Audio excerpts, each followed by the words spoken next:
तो दोस्तों आज हम इतिहास में पाषाण काल और सिंधु काल की सभी महत्वपूर्ण और भयानक महत्वपूर्ण क्वेश्चनों को रफ्तार से प्रयास करते हुए आगे निकलेंगे। तो सबसे पहले देखते हैं यह है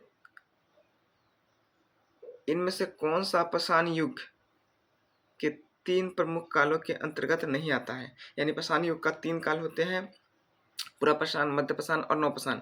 तो ये पुरापाषाण नहीं होगा इसका आंसर, नवपाषाण नहीं होगा, मध्यपाषाण नहीं होगा। जो 3 गो में से नहीं आता है वो है ताम्रपाषाण, जो कि तांबा और हड्डियों से मिलकर बना हुआ काल है। उस समय तांबा और हड्डी का इस्तेमाल करते थे लोग औजार में। उसके बाद हम लोग चलते हैं आगे। भारत के किस राज्य में पहला निम्न पुरापाषाण स्थल मिली थी। यानी कि भारत के किस राज्य में यानी पहला पुरापाषाण स्थल मिला था, जो जगह मिला था पुरापाषाण स्थल का, वो कहाँ पे मिला था। तो इसका आंसर हो जाएगा तमिलनाडु। इसका आंसर हो जाएगा आपका तमिलनाडु में मिला था। आगे आते हैं भीमटेका के शैलाश्रय निम्नलिखित में से किसके लिए प्रसिद्ध है। यानी कि भीमटेका जो है मध्य प्रदेश में पड़ता है, और शैलाश्रय का मतलब होता है, शैल मतलब होता है पत्थर, यानी पर्वत। पर्वत यानी कि पर्वत पर आश्रय करने वाले जो लोग थे वो किसके लिए प्रसिद्ध है। तो इसका आंसर हो जाएगा आपको भारत के उपमहाद्वीप पर मानव जीवन के प्राचीनतम चिन्हों की वजह से। तो इसका आंसर हो जाएगा आपको ये नंबर 4। उसके बाद आगे बढ़ते हैं। नवपाषाण स्थल वीराना खाली जगह राज्यों में स्थित है। यानी कि नवपाषाण जो स्थल है, नया पाषाण स्थल मतलब जिसको मध्यपाषाण के बाद जो आती है नवपाषाण काल, वो जो है वीराना मतलब वो किस मतलब राज्य में मिला है। तो इसका आंसर हो जाएगा दोस्तों हरियाणा। इसका आंसर हो जाएगा हरियाणा में देखने को मिला है। उसके बाद आते हैं हम लोग नवपाषाण काल के दौरान गर्तवासों और पालतू कुत्तों के साक्ष्य को कौन सा पुरातात्विक स्थलों से प्राप्त किया गया है। यानी कि गर्तवास यानी कि जमीन में दफनाने जमीन में दफनाने और साथ में कुत्तों को भी दफनाने की जो बात की गई है वो आपको कहाँ मतलब कौन सा स्थल से मिला है। तो बुर्ज होम हो जाएगा इसका आंसर। क्या हो जाएगा दोस्तों? बुर्ज होम हो जाएगा। चलिए आगे बढ़ते हैं। निम्नलिखित में से किस नवपाषाण स्थलों से हिरण के 3 प्रजातियां यानी कि हिरण का जो 3 प्रजातियां बारहसिंगा, गैजेल और चीतल का अवशेष कहाँ से मिला है। यानी कि नवपाषाण काल के अंतर्गत में यानी 3 प्रजातियां यानी हिरणों की कहाँ से मिली है। तो इसका आंसर हो जाएगा 2 नंबर कैडेकल। इसका आंसर हो जाएगा आपको कॉडेकल। इसका आंसर हो जाएगा आपको कॉडेकल। चलिए आगे बढ़ते हैं। प्राचीन भारत में ताम्रकाल की काथा संस्कृति भारत के किस राज्य से संबंधित है। यानी कि ताम्रकाल के अंदर में यानी कि लोग ना मतलब एक परंपरा से निभाते थे। जैसे हम लोग यहाँ पे ना होली वगैरह इस तरह से खेलते, तो वहाँ पे भी लोग कुछ संस्कृति कार्यक्रम किया करते थे। तो वो क्या करते थे, वो किस राज्य में प्राप्त हुई थी ताम्रकाल के, वो यानी कि किस राज्य में से संबंधित रखती, किस राज्य में प्राप्त हुई थी। तो इसका आंसर हो जाएगा दोस्तों मध्य प्रदेश। इसका आंसर हो जाएगा दोस्तों मध्य प्रदेश में प्राप्त की गई थी। अब हम लोग आते हैं सिंधु घाटी सभ्यता की तरफ में। वर्ष 1946 में भारतीय पुरातात्विक सर्वेक्षण के महानिदेशक के रूप में किसे पदभार संभाला और हड़प्पा की खुदाई का जिम्मा लिया। हड़प्पा की खुदाई का जिम्मा लिया था। तो इसका आंसर हो जाएगा दोस्तों व्हीलर। इसका आंसर हो जाएगा व्हीलर, ठीक ना। तो आगे बढ़ते हैं दोस्तों। हड़प्पा कालीन मुहरें अधिकतर किससे बनी थी। हड़प्पा कालीन का जो मुहर हुआ करती थी, मुहर जो बनती थी वो स्टेटाइट से बनती थी। दरअसल ये एक प्रकार की मिट्टी थी। ये एक प्रकार की मिट्टी यानी इससे बनाई जाती थी दोस्तों। आगे देखते हैं। हड़प्पा कालीन की जो मुहरें हैं स्टेटाइल यानी मिट्टी से बनाई जाती थी। सिंधु घाटी सभ्यता के किस शहर का शाब्दिक अर्थ मृतकों का टीला है। यानी कि जहाँ पे बहुत सारे मृतकों को एक साथ दफनाया गया था, है ना, बहुत सारे मृतकों को एक साथ दफनाया गया था। तो वो हो जाएगा दोस्तों मोहनजोदड़ो। यानी कि मोहनजोदड़ो में बहुत सारे लोगों को क्या किया गया था, एक साथ दफनाया गया था, एक साथ दफनाया गया था। चलिए आगे देखते हैं।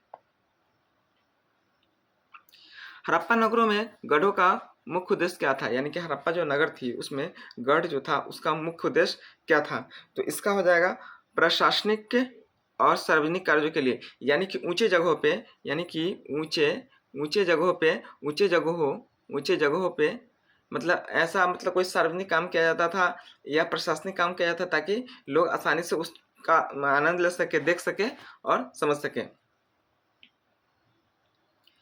हड़प्पा सभ्यता में किस सामग्री की मूर्ति बनाने के लिए सिरे पैड्यू यानी लुप्त मोम की प्रक्रिया का उपयोग किया था, यानी किस चीज की किस सामग्री से बनाया जाता था? तो इसका आंसर हो जाएगा दोस्तों कांस्य से।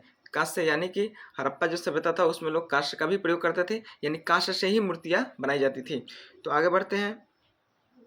सिंधु घाटी सभ्यता के समय में शिल्प निर्माण यानी कि शिप जो है शिल्प निर्माण के लिए शिप कहाँ से प्राप्त किए जाते थे? तो इसका आंसर हो जाएगा नागेश्वरम। ये आपको गुजरात में पड़ता है,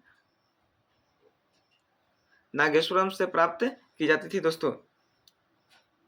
सिंधु घाटी सभ्यता के निम्नलिखित में से कौन सा स्थल पंजाब यानी कि भारत में स्थित है? इस ऑप्शन के हिसाब से आपको बताना है कि सिंधु घाटी सभ्यता का कौन सा स्थल पंजाब यानी भारत में स्थित है। तो इसका आंसर हो जाएगा रोपर। इसका आंसर हो जाएगा आपको रोपर।